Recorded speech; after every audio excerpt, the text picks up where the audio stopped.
নমস্কার বন্ধুরা।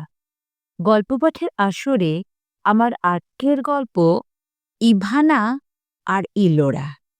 লেখক অংশুমান কর। সুকুমারের জীবনে এখন দুই নারী, দুজনেরই চমৎকার নাম, ইভানা আর ইলোরা। অথচ সুকুমারের নিজের নামটা একেবারে রদ্দিমার্কা। তবে এই রদ্দিমার্কা নামটাকে সুকুমার ভালোবাসে। সত্যি বলতে কি, ২০৯১ সালে একটা বড় মাল্টিন্যাশনাল কোম্পানির একজন হোমরা-চোমরা অফিসারের নাম যে সুকুমার হতে পারে তা কেউ ভাবতেই পারে না। অথচ সুকুমারের নাম সুকুমার। ওর বাবা মার দেওয়া, পাল্টেই নিতে পারত। নাম পাল্টে নেওয়া আজ আর তেমন কোনো কঠিন ব্যাপার না। অনলাইনে সামান্য একটা ফিজ জমা করলেই নাম পাল্টে নেওয়া যায়। বাবাদের আমলের মতো কোর্ট কাছারি এফিডেভিট এসব করতেই হয় না। ইচ্ছে করলেই তাই সুকুমার নিজের নাম পাল্টে নিতে পারত, কিন্তু সুকুমার পাল্টায়নি। বাবা মারা গিয়েছে বহুদিন, মা ২ বছর আগে। সুকুমার ভাবত বাবার ব্যবহার করা, মার বানিয়ে দেওয়া একটা ছোট্ট রুমাল ছাড়া ওদের আর কোনো চিহ্নই তো ওর জীবনে নেই। নামটুকু থাক। নাম মানে একটা চিহ্ন, একটা দাগ। কখনো কখনো জীবনে একজন মানুষ থাকে না, কিন্তু তার নামটা থেকে যায়, দাগটা থেকে যায়। খুব তাড়াতাড়ি ইভানাও ওর জীবনে স্রেফ একটা নাম হয়ে থেকে যাবে, হয়ে যাবে একটা দাগ। ঘষে ঘষে এই দাগটাকেও একসময় সুকুমারকে মুছে ফেলতে হবে। পুরনো কোনো কিছুকেই ইলোরা তেমন পছন্দ করে না, ইভানাকেও তো ওই আরও করবে না। ভাগ্যিস ইভানার কথা ইলোরা আজও অবধি জানে না। তবে ইলোরা ইভানার কথা জেনে ওঠার আগেই সুকুমারকে ওর জীবন থেকে সম্পূর্ণ মুছে ফেলতে হবে ইভানাকে। এই যে মাঝে মাঝে ইভানার কথা মনে পড়ছে ওর, এর মানে তো ইভানা ওর জীবনে আছে এখনো। ইভানা থাকলে চলবে না, ওকে মুছে ফেলতে হবে। ওর ইলোরা আছে, ওর ভয় নেই। ইভানাকে একটা নাম বানিয়ে দিতে পারবে সুকুমার।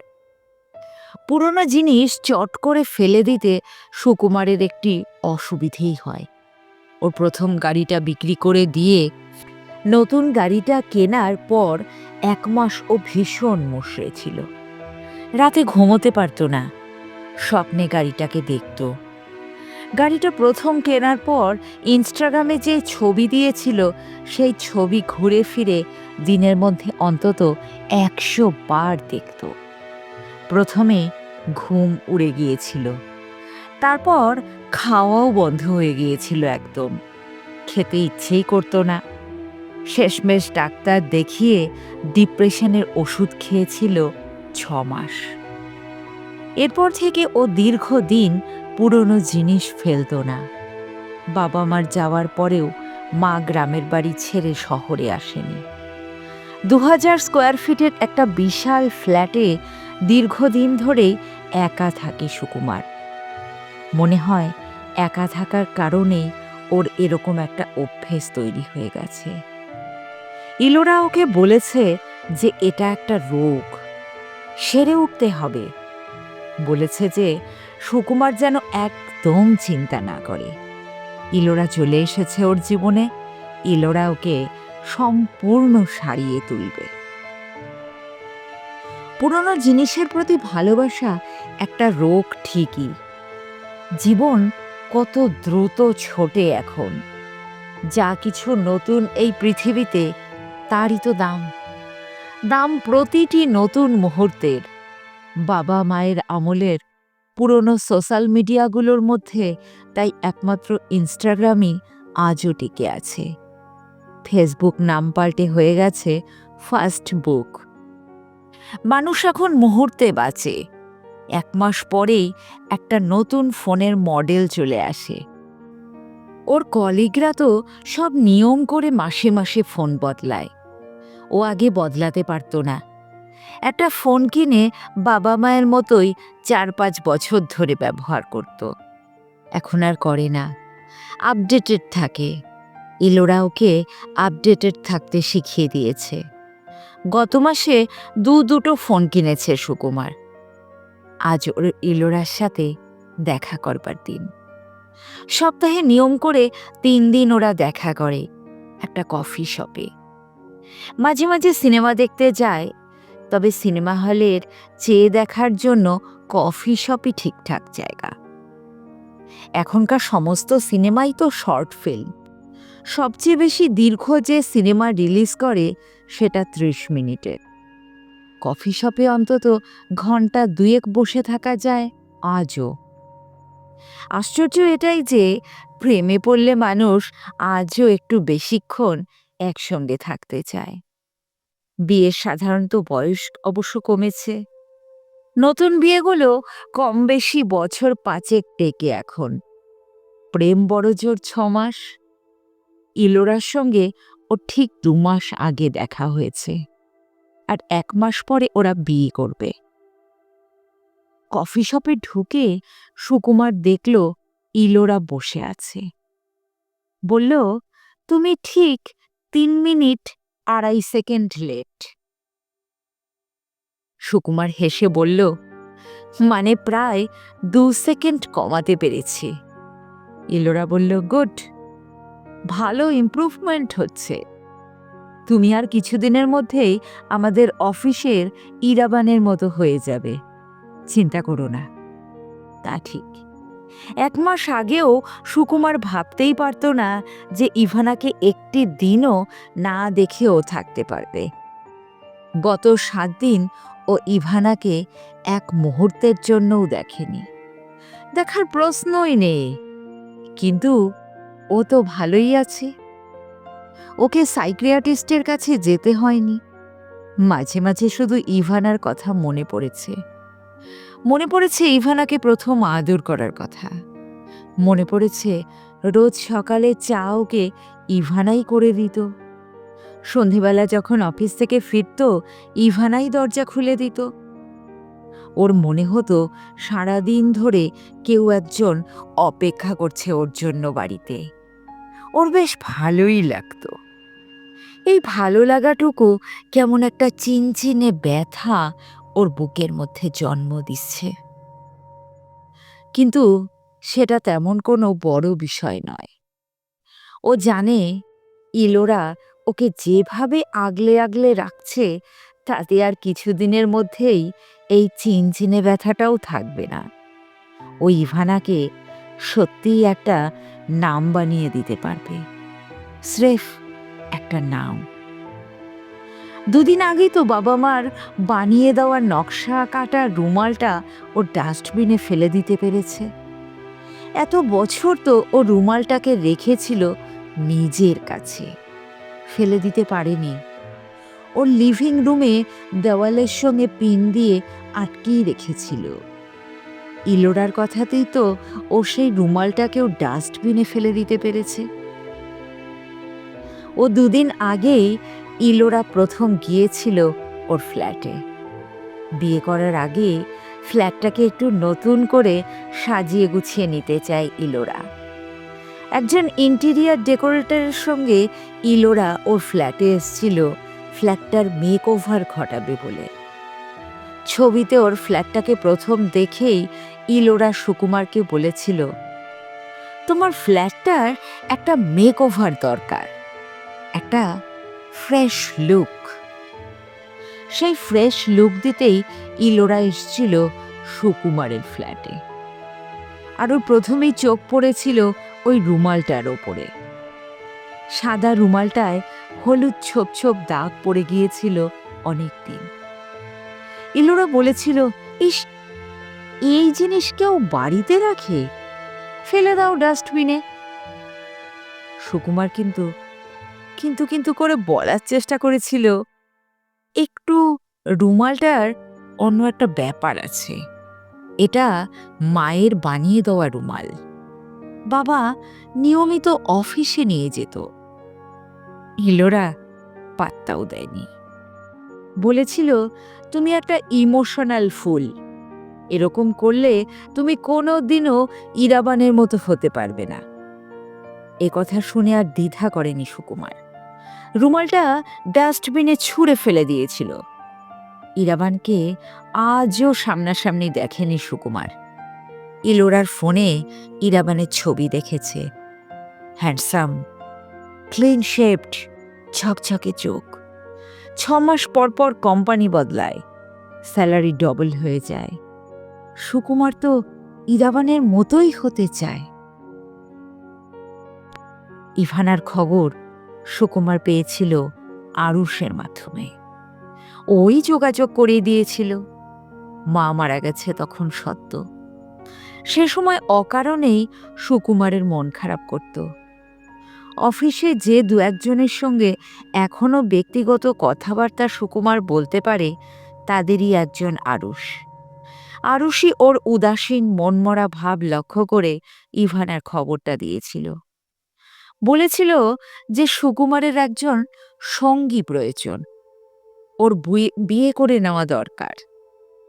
প্রথমটায় আরুষের কথাকে তেমন পাত্তা দিচ্ছিল না সুকুমার, রাজিও হচ্ছিল না একেবারেই। আরুষি ওকে বোঝায় বিয়েটা সত্যিই করে নেওয়া উচিত, কারণ এটা এমন একটা বিয়ে যার ঝক্কি বলতে কিছুই নেই। আর ইভানাকে ওর ভালো না লাগলে তো পথ খোলাই আছে, যে কোনো সময় এই সম্পর্ক থেকে বেরিয়ে যাওয়া যেতে পারে। লিগালি ডিভোর্স নেওয়ার তো কোনো ব্যাপারই নেই।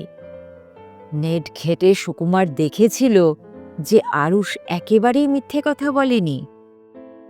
ইভানাকে বিয়ে করার খরচ দিব্যি নাগালের মধ্যে, আর ঝক্কিও একেবারে কম। বেশ কয়েকদিন ভাবার পর শেষমেশ ইভানাকে বিয়ে করে ঘরে নিয়ে আসার সিদ্ধান্তটা নিয়েই ফেলেছিল সুকুমার। ইভানারও কি সঙ্গে খারাপ ছিল? সুকুমারের তো মনে হয় না। এই 2 বছর ইভানার সঙ্গে ওর চমৎকার কেটেছে। ইভানাই সুকুমারকে প্রথম চুম্বনের স্বাদ দিয়েছে, বুঝিয়েছে নারী শরীরের রহস্য। মন খারাপ হলে রবীন্দ্রনাথের কোনো গানও শুনতে চায়, সেও ইভানার জন্য। অফিস থেকে ও ঘরে ঢোকে সন্ধে 6টায়। এখন 5টার সময় অফিস ছুটি হয়ে যায়। ওয়ার্ক ফ্রম হোম আবার শুরু হয় রাত 8টায়। হিসেব করে কোম্পানিগুলো দেখেছে এতে কাজের কোয়ালিটি এবং কোয়ান্টিটি দুইই বাড়ে। তাই এই নিয়ম। 6টায় ও বাড়ি ফিরতেই ইভানা বলতো, চা করি? তারপর দামি দার্জিলিং চা ওর হাতে তুলে দিয়ে বলতো, অ্যালেক্সা প্লে পাগলিনী, তোর লাগি কি করিব আমি বল। সাউন্ড সিস্টেমে বেজে উঠত, পাগলিনী তোর লাগি কি আমি করিব বল, কোথায় রাখিব তোরে, খুঁজে না পাই আমি কি করব বল, কোথায় রাখিব তোরে, খুঁজে না পাই ভূমণ্ডল, আদরের ধন তুমি, আদরে রাখিব আমি, আদরিনী তোর লাগি পেতেছি এ বক্ষস্থল। ইভানার সঙ্গে ও তো সত্যিই ভালো ছিল। সব কিছু ওলটপালট হয়ে গেল ওর সঙ্গে ইলোরার দেখা হওয়ার পরেই। একটা বিজনেস সামিটে ইলোরার সঙ্গে দেখা হয়েছিল সুকুমারের 2 মাস আগে। দেখা মাত্র প্রেম। এতটাই আকর্ষণীয় ছিল ইলোরা আর ওর উপস্থিতি। সুকুমারকে ইলোরা বলেছিল সেও নাকি সুকুমারকে দেখা মাত্র তার প্রেমে পড়েছিল। ইলোরার ভালোবাসায় একটা বন্য ব্যাপার আছে, একটা তীব্রতা। ইলোরার সঙ্গে মিশে সুকুমার বুঝতে পেরেছে যে ইভানার ভালোবাসা ছিল কেমন যেন কাট রক্ত মাংসে। যে তীব্রতা ইলোরা ওকে মুহূর্তে বেঁধে ফেলে, সেই তীব্রতা ইভানার ভালোবাসায় ছিল না। ইলোরা ওকে তাই বিয়ের প্রস্তাব দেওয়ার সঙ্গে সঙ্গেই সে রাজি হয়ে যায়।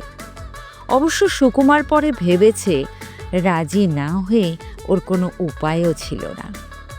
ইলোরার উপস্থিতি ভীষণভাবে তীব্র। এই তীব্রতাকে অস্বীকার করার ক্ষমতা সুকুমারের নেই। আর সত্যি কথা বলতে কি, ইভানার সঙ্গে সম্পর্ক থেকে বেরিয়ে আসা তো এক মুহূর্তের ব্যাপার। আরুস তো ঠিকই বলেছিল, ইচ্ছে করলেই ও এই সম্পর্কটা থেকে বেরিয়ে যেতে পারে যে কোনো মুহূর্তে। আজ 7 দিন তাই ইভানা ওর জীবনে আজ অবশ্য নেই। অবশ্য শারীরিকভাবে ইভানা নেই ঠিকই, কিন্তু ইভানার ভাবনা থেকে কিছুতেই সুকুমার নিজেকে মুক্ত করতে পারছে না। ও জানে ইলোরা আছে, ইলোরা ঠিক ওকে ইভানাকে ভুলিয়ে দেবে, করে দেবে স্রেফ একটা নাম। আমি তোমাকে লিঙ্কটা পাঠাচ্ছি। ইটস ভেরি সিম্পল, মাত্র 2-3টে ক্লিকেই হয়ে যাবে। আজই করে ফেলো কিন্তু। ইলোরা নাম পাল্টে নেওয়ার লিঙ্ক পাঠাবে ওকে, আর 3 দিন পরে ওদের বিয়ে। গত 2-3 দিন ধরে ইলোরা পড়েছে এই নাম পাল্টানোর বিষয়টা নিয়ে। ওকে বলেছে বিয়ে করার আগে সুকুমারকে অবশ্যই ওর নামটা পাল্টে নিতে হবে। এরকম রদ্দিমার্কা একটা নামের লোককে ও নাকি বিয়ে করতেই পারবে না। ওর বরের নাম থাকতেই হবে স্মার্ট, ঝকঝকে একটা নাম। উত্তরে যখন চুপ করে থেকেছে সুকুমার, তখন ইলোরা ওকে বলেছে, আরে নামে কি আসে যায়, মানুষটা তো সেই তুমিই থাকছো, তাই না? গতকাল শেষ পর্যন্ত ইলোরার কথায় রাজি হয়েছিল সুকুমার। ইলোরা তাই লিঙ্ক পাঠাবে বলেছে আজ। ইলোরা ঠিকই বলেছে, মাত্র 3টে ক্লিকেই নাম পাল্টে নেওয়া যায়, সুকুমার জানে। গত 2 মাসে ইলোরার কথায় ও যে কেবল যত্ন করে রেখে দেওয়া বাবার রুমালটাকেই ডাস্টবিনে ফেলে দিয়েছে তা নয়, পুরনো fridge, dish washer, washing machine সমেত প্রায় সমস্ত ফার্নিচার বদলে নিয়েছে। নতুন রং করেছে ঘরে। ও জানে আরও প্রায় কিছুদিন পরেই এই সব কিছুই পুরনো লাগবে ইলোরার। তখন কেননা আবার সুকুমার সমস্ত ফার্নিচার বদলাতে হবে। কিন্তু কে জানে, নিজের নাম পাল্টাতে সুকুমারের একেবারেই ইচ্ছে করছে না। রদ্দিমার্কা এই নামটাকেও ও তো ভালোই বাসে। আজ ছুটি, আজ ওয়ার্ক ফ্রম হোমও নেই। ইলোরারও আজ ছুটি। বিকেলবেলা আবার ফোন করলো। বলল, কই, ন্যাশনাল ডাটাবেসে তোমার আইডিতে এখনও তো সুকুমার নামটাই দেখাচ্ছে, পাল্টাওনি তো? নাম না পাল্টালে কিন্তু আমার পক্ষে তোমাকে বিয়ে করা সত্যিই সম্ভব নয়। I am serious. ইলোরা কথা শুনে মনে হচ্ছে ও সত্যিই সিরিয়াস। এই 2 মাসে ইলোরাকে যতটুকু চিনেছে সুকুমার, তাতে নিশ্চিত ওর নাম না পাল্টালে ইলোরা ওকে কিছুতেই বিয়ে করবে না। সুকুমারের হঠাৎ মনে হলো, না করে তো নাই বা করবে। প্রতি মুহূর্তে এই নতুনের পিছনে দৌড়তে ও আর পারছে না, বড় ক্লান্ত লাগছে। ইলোরার পাঠানো লিঙ্কটাকেও ও ডিলিট করে দিল। তারপর গিয়ে দাঁড়ালো ইভানার বাক্সটার সামনে। বের করল ইভানাকে। চার্জ এখনো থাকবারই কথা। রোবট বউটাকে একবার চার্জ করল, 28 দিন পর্যন্ত কমপক্ষে তার আর চার্জ থাকে। ইভানার সুইচ অন করল সুকুমার, চার্জ আছে। নড়ে চড়ে উঠল ইভানার চোখের পাতা। তারপর সুকুমারের দিকে তাকিয়ে ইভানা জিজ্ঞেস করল, 6টা তো বাজে, চা করি? সুকুমারের মনে হলো, হবু বউ যখন প্রতি মুহূর্তে নতুন কিছু চাইছে, রোবট বউ তখন একই রকম আছে। 7 দিন তার সঙ্গে দেখা হয়নি, কিন্তু ইভানা পাল্টায়নি এক চুলও। সোফার উপর দোপা তুলে দিয়ে সুকুমার ইভানাকে বলল, চা করো। গত মাসে যে দামি ফ্লেভারটা এনেছিলাম ওটা নিও। 5 মিনিটের মধ্যেই চা বানিয়ে নিয়ে এলো ইভানা। বলল, অ্যালেক্সা, প্লে। যে তোরে পাগল বলে তারে তুই বলিস নে কিছু। সাউন্ড সিস্টেমে বেজে উঠল সুচিত্রা মিত্রের কণ্ঠ। সুকুমারের মনে হল, যাক, রবীন্দ্রনাথ এখনো পুরনো হননি।